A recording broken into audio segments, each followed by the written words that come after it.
여러분 안녕하세요. 오늘 미국이 발견의 강의에 자리 함께 해주신 모든 여러분께 깊이 감사드립니다. 오늘 강의의 토픽은 대통령의 리더십 연구입니다. 대통령 하면 누가 가장 훌륭한 리더십을 지금까지 미국의 경우에 보이느냐.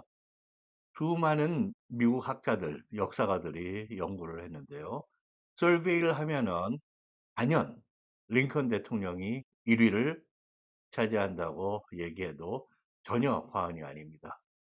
2, 3, 4위 대통령들은 여러 명이 그런 경쟁을 벌이는 그러한 모습인데 1위는 늘 링컨 대통령입니다. 왜 링컨인가 하는 것이 이 강의의 초점입니다. 오늘 강의를 맡고 있는 저에 관한 간단한 프로파일이 따르고 있고요. 네. 대통령의 리더십 넘버 원, 왜 링컨인가? 미국의 베스트 5 그 대통령들, 물론 연구자들마다 또 역사학자들마다 상당히 다른 주관적인 기준이 있을 수 있기 때문에 그 모양새는 흔히는 조금씩 다른 그런 차이를 보이지만은 이 이슈를, 이 질문을 특히 대통령의 국민들과 관련된 그 소통의 능력, 그래서 가장 효과적이고 그런 이상적인 그런 커뮤니케이션 또는 리더십에 초점을 맞추면 링컨 대통령이 그렇게 압도적으로 1위로 꼽히는 그런 대통령인 것이죠. 네, 1861년에서부터 65년까지 대통령직 미국의 제16대 대통령이었던 링컨 대통령에 대한 이야기입니다. 미국에서 가장 존경받는 대통령, the most highly respected president of all time, 링컨이다. 왜 그러한 존경을 지금까지 받고 있느냐 하면 링컨 대통령의 그 대통령으로 사용하는 그런 정치적인 또는 인간적인 언어의 모습, 국민들과 또는 주변의 강요들, 여러 대통령직을 수행하면서 자기가 만나는 사람들, 또 그 그룹들과 소통하는 방식, 또 어떤 관계를 통해서 대통령직을 수행해 가느냐. 이 많은 것에 링컨 대통령의 영어로 character, 그 인격이 그대로 언어에 녹아 있고 담겨져 있어서 그런 효율적인 통치, 리드를 하게 되는 모습입니다. 그래서 링컨 대통령의 그 대통령직 또는 전기에 관한 책들 상당히 많이 있죠. 그 중에도 대통령을 어떠한 리더십의 스타일로 국민들과 또는 주변 사람들과 주변의 그런 관리들과 어떠한 관계를 통해서 어떠한 언어를 구사하면서 소통을 하면서 했느냐. 이거에 관한 요 소주제에 관한 서적이나 연구 논문 또한 대단히 많은 그런 경우입니다. 네, 링컨 대통령의 대국민, 공공, the public과의 소통의 방식을 한번 검토해 보도록 하겠습니다. 링컨 대통령의 연설이랄지 수많은 사람들에게 보낸 개인의 편지, 그리고 메모, 노트, 이런 것들 링컨 대통령, 요즘의 대통령과 달리 전적으로 자기가 직접 썼습니다. 소위 대통령의 스피치 라이터라고 대통령의 그런 연설문이나 그 기록문 그런 것들을 대행해서 쓴 그런 스피치 라이터들이 현대에는 있죠. 그러나 그 처음은 로즈벨트 대통령입니다. 그 전의 대통령들은 자기가 다른 사람의 이야기나 의견을 또는 조언을 참조하기는 하더라도 링컨을 포함한 그 당시의 대통령들은 자기가 직접 다 쓴 것입니다. 링컨 대통령의 그러한 공적인 소통의 그 방식 또는 스타일의 핵심에 무엇이 있냐면 다른 사람이 입장에 내가 나의 마음을 넣어주는 것, 넣어보는 것, 그것이 바로 empathy, 공감이라고 하는 것입니다. 거기에 또 그것이 어떤 sentiment, feeling, 그런 감성, 정서적인 그런 모습을 상대방을 이해하려고 하고 보담아주고 할 때 정서적인, 감성적인 그런 emotional resonance라고 영어로 표현합니다. 이런 표현들을 통해서 미국의 연구자들이나 역사가들이 링컨을 묘사를 하는 것이죠. 그리고 상대방에 대한 어떤 respect, 상대방의 기본적인 나와 다르다 할지라도 기본적인 인간적인 존중을 보이는 것. 상대방 청중과 그런 어떤 커넥트하기 쉬운 그러한 대단한 그런 탁월한 재능을 갖고 있는 것이죠. 진정한 상대방에 대한 존중과 배려, 그리고 일반인들의 삶의 시련과 고통에 공감하는, 그러니까 상대방이 불우하거나 힘들 때 이때는 엠퍼시를 뛰어넘어서 compassion 또는 sympathy라고 표현합니다. 어떨 때는 쉽게 얘기하면 측은지심, 동정, 연민, 함께 가슴 아파하는 것. 그러한 컴패션의 또 능력, 이런 것들이 링컨의 소통력의 핵심이 있다고 보는 것이죠. 상대방에게 respectful, 그렇게 존중을 보이는 것, 또는 상대방을 기죽이고 나를 비판하는 사람이라도 단적으로 몰아치지 않고 존중을 하는, encouraging 하는 그런 태도, 그렇게 격려하는 것. 그래서 링컨 대통령이 리더십을 collaborative라고 표현합니다. 남들과 협업을 하는 그런 리더십이다. 그 심오한 정치적인 사상, 철학, 그런 것들도 국민들이 이해하기 쉽게 국민들의 그런 언어적인 눈높이에 맞춰서 명확한 언어로 자기를 전달하는, 그리고 국민들의 공감을 불어일으키는 능력과 방식과 스타일을 구사했다는 것이죠. 그리고 언어가 상당히 명료, 간결하다. 그래서 clear, brief, concise 또는 precise, 아주 엄밀하다, 정확하다. 또 transparent, 투명하다. 이러한 영어로 많이 학자들이 묘사를 하는데요. 그렇게 간단 명료하다는 것, 정치적으로 상당히 정직한 언어입니다. A가 나중에 상황에 따라 B가 되고 또 B가 C가 되고 또는 A가 또 모순적인 이야기를 나중에는 그게 그 뜻이었어라고 번복을 하거나, 그러한 도덕적인 논리성이나 도덕성이 명료하게 전달이 되는 그러한 낱말이나 나만의 주관적인 낱말의 의미여서 나중에 내가 번복하고 바꾸고 수정할 수 있는, 그게 그 뜻이었어, 이러한 것이 전혀 없는 그런 대통령이었다는 것이죠. 일반 퍼블릭이 공유하는 의미의 언어 구사다. 그래서 모든 교육 수준의 일반인이 명확하게 이해하는 언어, 상황에 따라 자기만의 주장이 불가능한 언어, 그리고 야수의 여러 번의 자기 수정을 걸쳐서 표현을 하고 글을 보내고 발표하는 이러한 습성, multiple writing입니다. 아주 여러 번의 그런 글쓰기, 수정, 검토를 통해서 편지든 발표든 연설이든 함으로써 자기 감정이 절제가 되고 자기 비판자라고 욱하고 내지르는 일이 없는 그러한 투명성, 굉장히 도덕성을 확보하는 스타일이었다는 거예요. 그리고 미국은 1920년대 들어서 도시화가, 도시에 사는 사람들이 과반수를 넘는 그런 사회로 바뀝니다. 지금 1860년대 이야기예요. 그래서 자연과 시골, 그 루럴, 시골 생활에 국민들의 절대 다수가 그쪽 생활이잖아요. 그리고 많은 사람들이 아직 종교적으로 열성인 그러한 국민들이 대부분이니까 이 분들, 국민들의 대다수가 공유하는 그러한 이미지를, 어떤 사물이나 사건이나 사람이나 어떤 현상, 이런 거에 대한 그 이미지의 구사가 그들과 공유하는 것들, 그리고 그런 전원적이고 자연 시골 생활의 그런 메타포를 사용하는 그런 비유나 은유 같은 것을, 또 사람들과의 그 공감의 영역이 굉장히 컸던 그러한 대통령입니다. 네, 그리고 이야기를 재미있게 풀어나가는 그런 스토리텔링적인 스토리텔러로서의 그 퀄리티가 상당히 뛰어났다.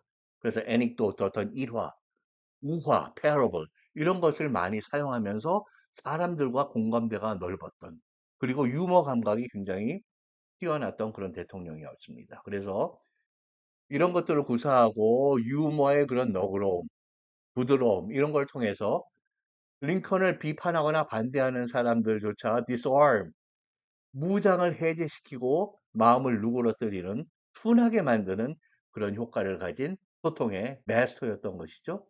듣는 이들과 즉시로 rapport 그래요. RAPPORT. 어떤 인간적인 사회적인 그런 관계가 형성이 되는 것입니다. 그래서 사람들과의 그 친근성이 굉장히 뛰어난 것이죠.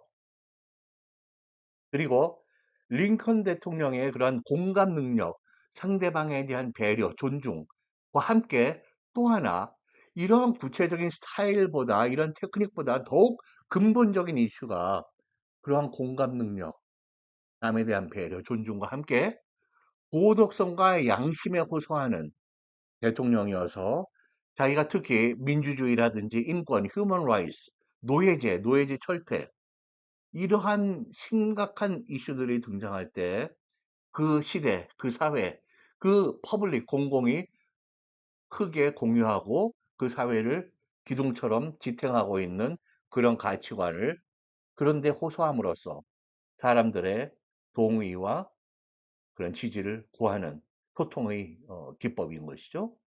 또 링컨이 미국의 정치 사상에 가장 그 effective, 그 효과적이고 persuasive, 가장 설득력이 있는 커뮤니케이션 능력을 가진 지도자라고 보는 것입니다.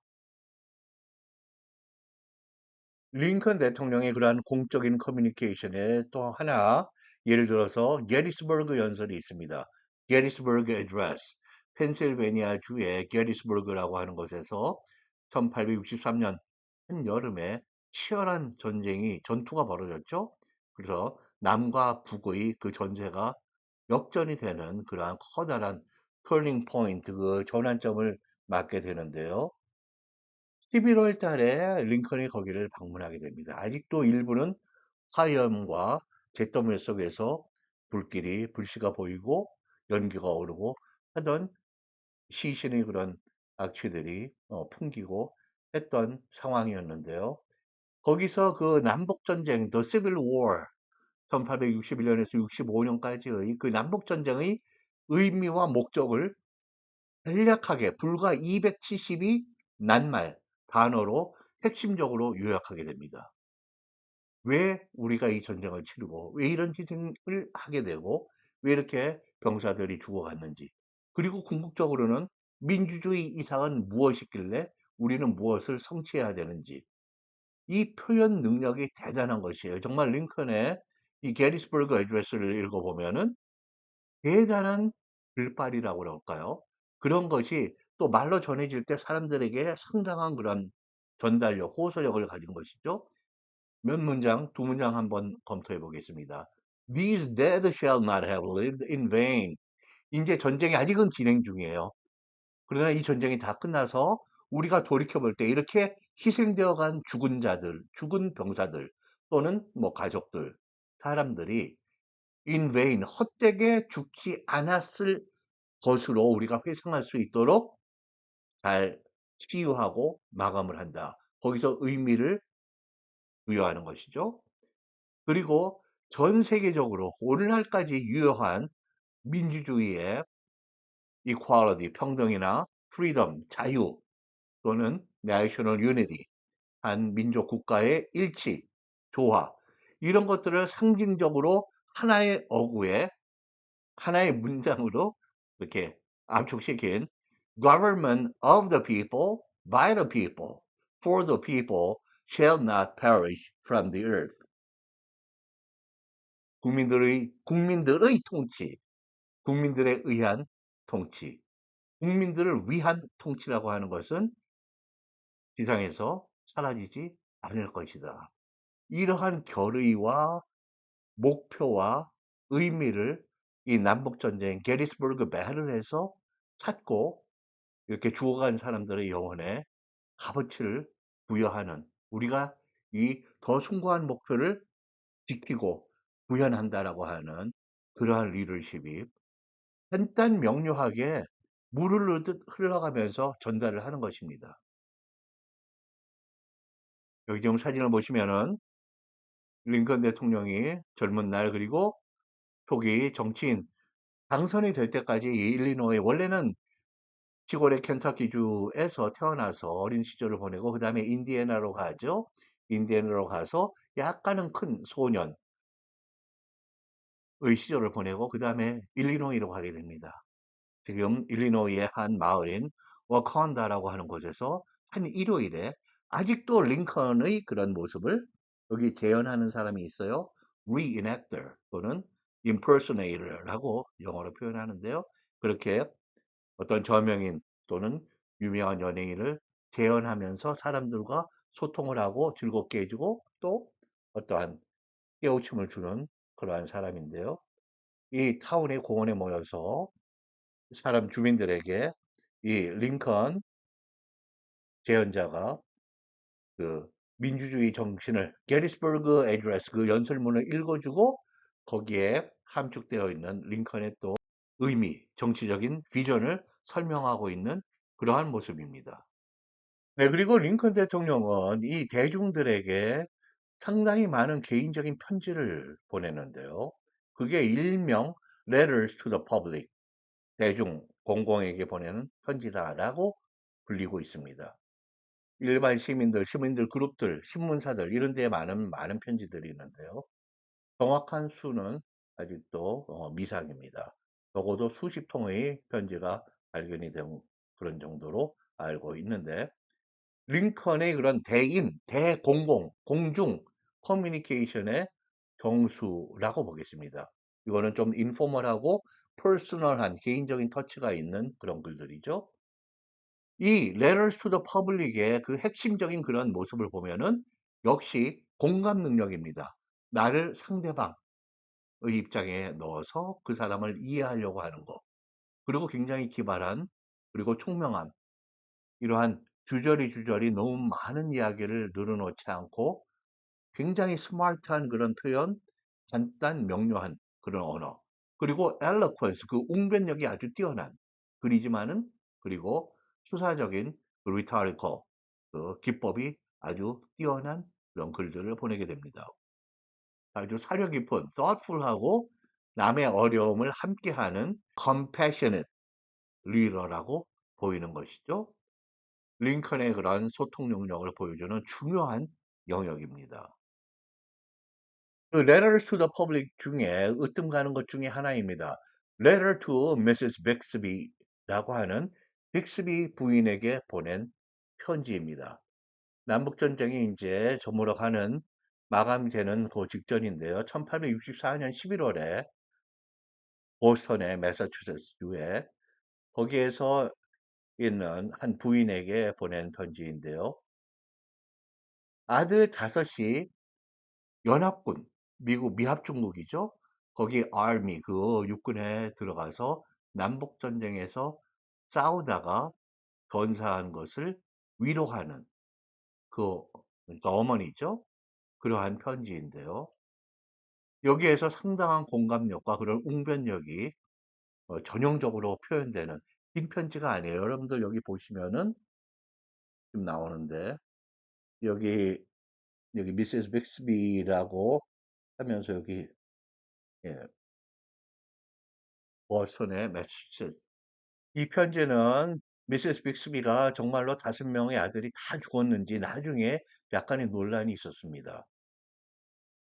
그러나 최소한 2명이 죽은 것은 확실하게 밝혀져 있고요.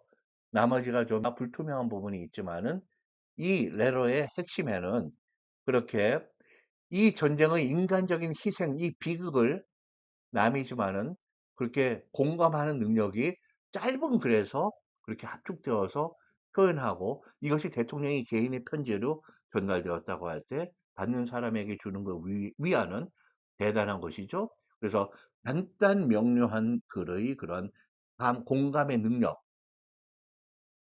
메시지가 핵심을 건드리고 있다. 표현한다. 그리고 공감의 그런 정서적인, 감정적인 그런 공유, 대단히 중요한 것입니다. 또 아버지를 남북전쟁에 이른 젊은 딸 여성에게 보내는 그러니까 유사한 성격의 그런 편지가 또 있어요.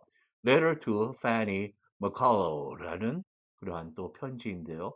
유사한 그러한 공감 능력이 위로의 말이 표현되어 있는 그런 편지가 있습니다. 그 다음에는 Letter to Horace Greeley라고 하는 것인데요. 1862년의 편지인데 하러스 그릴리는 미국 사회에서 이 당시 대단히 중요한 역할을 했던 사람입니다.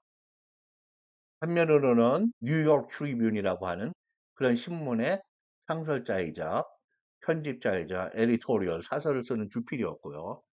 또 자신이 뉴욕 일대의 그런 정치적인 영향력을 가진 사람이고 또 사회 개혁을 다방면에 예를 들면은 뭐 인종 문제라든지 네, 그 당시에 그 음주 운동이라든지 또 여권의 문제 이런 데에 그런 진보적인 의견을 가졌던 분인데요.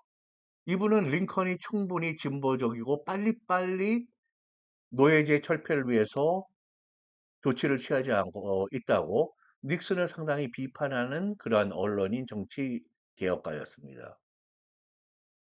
이분의 의견에 대해서 링컨 대통령이 편지를 보낸 것이죠. 여기서 자기와 의견이 다른 사람 또 비판적인 사람에 대한 gentle 그런 부드러운 그런 태도 그러면서 자기의 명료한 입장을 설득시키기 위해서 설명하고자 하는 그러한 태도 이런 것들이 굉장히 돋보이는 편지였습니다. 그릴리의 노예철폐의 원칙을 이해하고 동의한다. 그러나 현재로서는 대통령인 나로서는 탑 프라이어리티는 지금 바로 노예제를 철폐하는 것이 아니라 우선은 이렇게 미국이 두 개의 나라로 두 개의 남쪽에서는 자기네들은 주권 국가라고 했죠. Confederate States of America.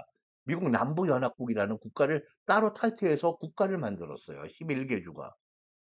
그러나 이러한 둘로 나눠진 국가를 다시 뭉치게 유나이트 시키는 것이 가장 중요한 정책 과제입니다. 라는 그런 정책적인 리더로서의 프라이어리티, 우선순위에 대한 설명을 하고 있습니다. 이렇게 자기에 대한 비판하는 사람에게도 부드럽고 그리고 자기 이야기를 설득하는 그런 소통의 리더십이다. 그리고 또 아쉽게도 곧 암살을 당할 그런 운명이었지만 제2차 취임연설에서 남북전쟁의 승리를 내다보면서 그 남북전쟁의 because 커다란 그 의의와 그 다음에 그 이후에 영향, 결과에 대해서 자기가 전망하는 바를 국민들에게 전달을 하고 있습니다. 남북전쟁에서 이제 게리스버그 이후에 승리 쪽으로 돌아가면서 승자가 될 것으로 예상하는 미합중국, 연방의 영어로 triumphalism, 그런 승리주의, 승리자의 의기양양함, 고자세, 이러한 태도의 표현을 자제하고 다가올 다시 뭉쳐지는 그러한 민족의 healing, 치유, 그리고 reconciliation, 이 남과 북이 그러한 새로운 도전과 화해와 이것을 통해서 융합되는 일치와 조화의 중요성을 강조하는 것이죠. 거기 언어의 표현을 두 개를 보겠습니다. With malice toward none, 어느 누구에게도 악의를 갖지 않고 이 녀석들이 무력을 들고 우리 연합국 미합중국에다가 포격을 해? 맛 좀 봐. 그것이 아니라 그러한 악이나 복수 감정이 아니라 이 charity는 어떠한 자선 단체라기보다도 따뜻한 마음입니다. charitable heart. 그러한 태도. 모든 사람에게 부드럽고 따뜻한 마음을 보인다라고 하는 것. 갈라지고 쪼개진 민족에 대한 치유의 비전을 이야기하는 것이죠. 굉장히 숭고한 그런 언어라고 보겠습니다. 이런 얘기를 여기다 함축하고 있는 거예요. 여기 malice, 그런 악의가 어느 누구에게도 상하지 않는다. 그리고 이러한 것은 민주주의의 이상을 우리가 지킨다고 하는 것이 The Almighty, 신의 전능하신 분이라는 거죠. Has His own purpose. 아마도 그분만의 어떠한 의도, 목표가 있으시다. 우리가 그러한 민주주의의 이상을 더 튼튼하게 꽃피워야 되지 않겠느냐 그러한 이야기를 하고 있습니다. 그래서 이런 미국 사람들 공공 국민이 공유하는 신앙이라고 하는 것의 그런 절대적인 정신에 그런 기둥에 호소를 해서 자기 설득의 권위와 효과를 가져오는 그러한 표현 방식이죠. 물론 링컨 대통령은 종교적인 표현을 상당히 자주 쓰게 됩니다. 그러나 자기 자신이 특정 교회를 다니거나 특정 종파에 속한 적은 없어요. 그러면서도 굉장히 스피리추얼, 기독교의 그런 정신을 많이 가지고 있는, 그래서 그러한 표현을 통해서 또 많은 국민들에게 리더십을 보인 그런 경우이죠.